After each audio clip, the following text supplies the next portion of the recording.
Nous continuons les exercices de modélisation de bases de données avec UML avec cet exercice 2 du TD numéro 3.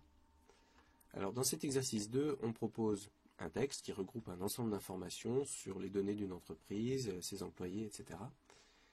Et on propose en même temps un diagramme de classe qui est celui-là. Et puis, dans ce diagramme de classe, on va s'apercevoir qu'il y a quelques petites erreurs, des choses qui auraient pu être modélisées de manière plus satisfaisante. Donc, voyons les questions qui nous permettent de prendre conscience de ces petites erreurs. On reviendra au texte, bien évidemment, pour répondre à chacune des questions.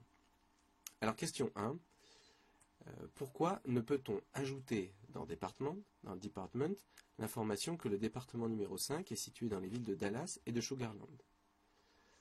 Et bien sûr, comment pourrait-on résoudre le problème?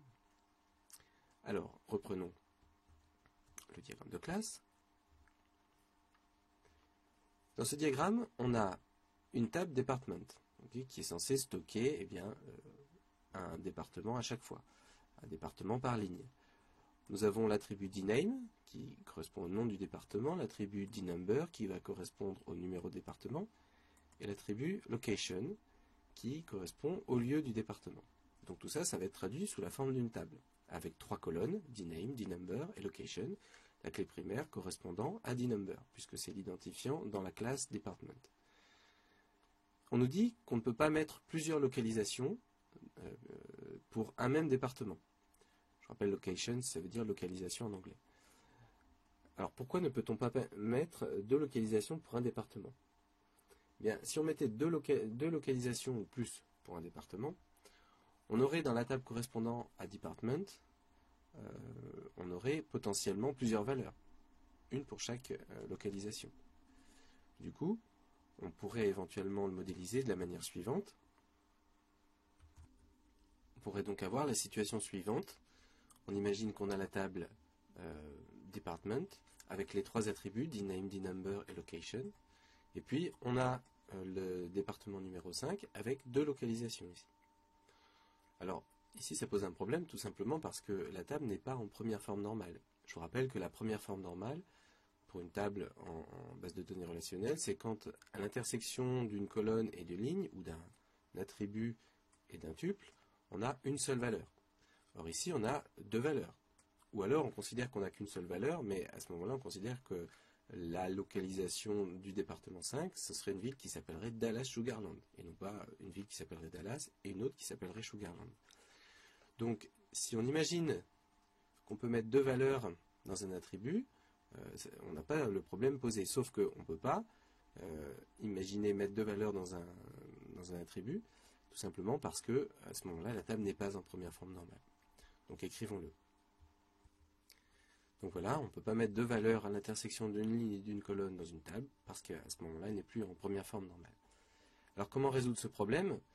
Si on continue de raisonner par la transcription en relationnel de notre diagramme de classe, ce qui serait intéressant, ce serait de pouvoir avoir une table Department avec, non plus en clé primaire dNumber seul, mais en clé primaire dNumber et location. C'est-à-dire la table suivante. Alors avec cette table, on voit bien qu'il n'y a plus de problème, tout simplement parce que on a comme clé primaire, déjà on n'a plus de problème avec la première forme normale, puisqu'on a une seule valeur par case. Et puis, on n'a pas de problème non plus avec la clé primaire, tout simplement parce que maintenant la clé primaire, ce sont les couples dNumber, location, et non plus simplement dNumber. Si location n'avait pas été intégré à la clé primaire, si dNumber était seul attribut clé primaire, alors là il y aurait un problème évidemment, puisqu'on aurait 2 fois une même valeur de clé primaire pour 2 tuples différents. Mais là c'est pas le cas. Alors le petit bémol quand même à apporter à cette solution-là, c'est que en fait, ce qu'on aime bien avoir quand on modélise et quand on fait des bases de données, c'est des tables qui sont à peu près cohérentes dans à la fois leur nom et leur clé primaire. Qu'est-ce que je veux dire par là? Je veux dire par là que puisque cette table-là, c'est la table Department, ça serait intéressant que pour chaque ligne de cette table-là, on parle d'un département. C'est-à-dire que 2 lignes différentes ne puissent pas parler de deux départements identiques. Puisque le principe d'une table département, c'est qu'à chaque ligne, on parle d'un département différent. Alors là, ce n'est pas le cas, puisque ici, on va parler, à cette ligne-là, on va parler du département 5, et à la ligne du dessous aussi. Donc pour pallier à ce problème, une idée très simple, c'est d'enlever la notion de l'information sur la localisation de la table département. Et par contre, de faire une table à côté, une table supplémentaire, qui va relier les départements et les localisations, qu'on pourra appeler, comme on veut, depth locations ou quelque chose comme ça. Alors faisons-le. Voilà, on a créé donc deux tables, enfin on a créé une nouvelle table, qui s'appelle depth locations par exemple, qui associe les numéros départements et les localisations. J'ai oublié de dire que dNumber devait faire partie de la clé primaire. Et donc, on a dans cette table la possibilité de mettre, comme précédemment, le dNumber associé à une seule valeur de location, et ça, plusieurs fois qu'on veuille répéter la valeur de location ou qu'on veuille répéter la valeur de dNumber. Ça n'importe pas, puisque de toute façon, les deux attributs sont clés primaires. La seule, évidemment, interdiction, c'est de mettre plusieurs fois le même couple, mais on n'en aura pas besoin, une fois ça suffit. Et puis, on a donc enlevé de la table department l'information sur la localisation. Alors, pour que le lien puisse se faire, c'est-à-dire pour qu'on puisse retrouver à partir du numéro de département ou du nom du département qui se trouve dans cet attribut-là, pour qu'on puisse retrouver donc la localisation, bien entendu, il va falloir faire une jointure. Et dans ces conditions, on est amené à faire une jointure avec la connaissance d'une clé étrangère. Puisqu'ici, on aura tous les numéros de département possibles, puisqu'on est dans la table department, alors il faut que cet attribut dNumber fasse référence à cet attribut dNumber. Comme cet attribut dNumber dans department est clé primaire de department, alors dNumber est clé étrangère de depth location. Donc on va le mettre. Avec dNumber, clé étrangère de depth locations.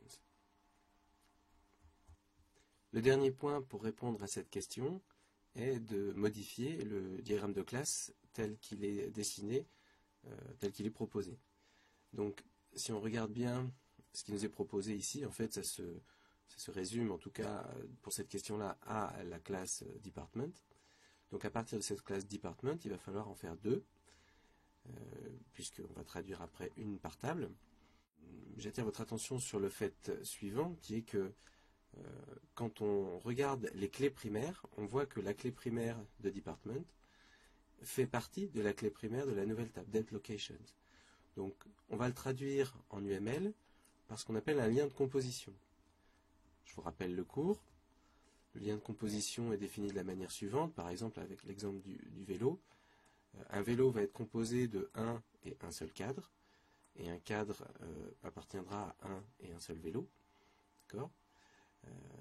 Ça implique quoi? Ça implique que vélo va avoir un identifiant, numéro de série, ici, mais ce numéro de série va se retrouver dans la clé primaire de cadre, qui va elle-même contenir une deuxième partie, une partie spécifique, qui est l'identifiant du cadre.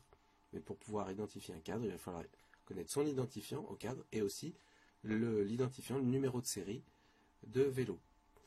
Et donc, quand on va modéliser notre diagramme de classe, eh bien, on aura à utiliser ce lien de composition, cette association de composition. Alors faisons-le. Alors voilà, je viens de créer la table depth locations avec location en clé primaire et j'ai enlevé location de department, dNumber étant toujours clé primaire.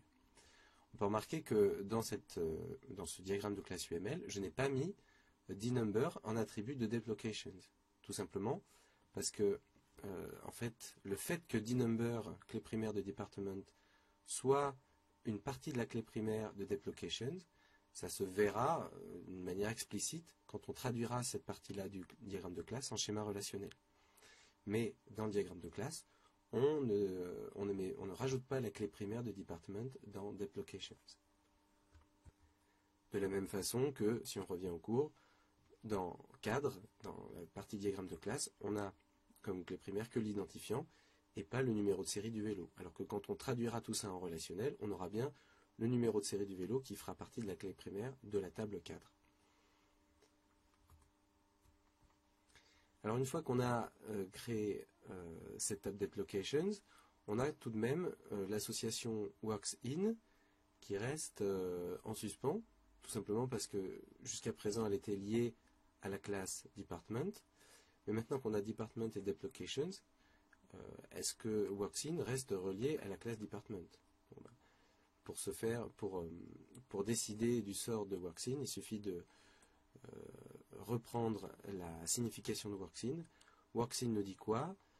Works in va nous dire bien un employé travaille dans 0 ou 1 quoi? Eh bien, département. Donc a priori, on a bien une association entre employé et département. Alors, on va essayer d'arranger un peu l'affichage pour pas qu'il y ait d'ambiguïté. Voilà, on a un petit peu réorganisé l'affichage pour rendre les choses plus claires. Et c'était donc la fin de cette première question.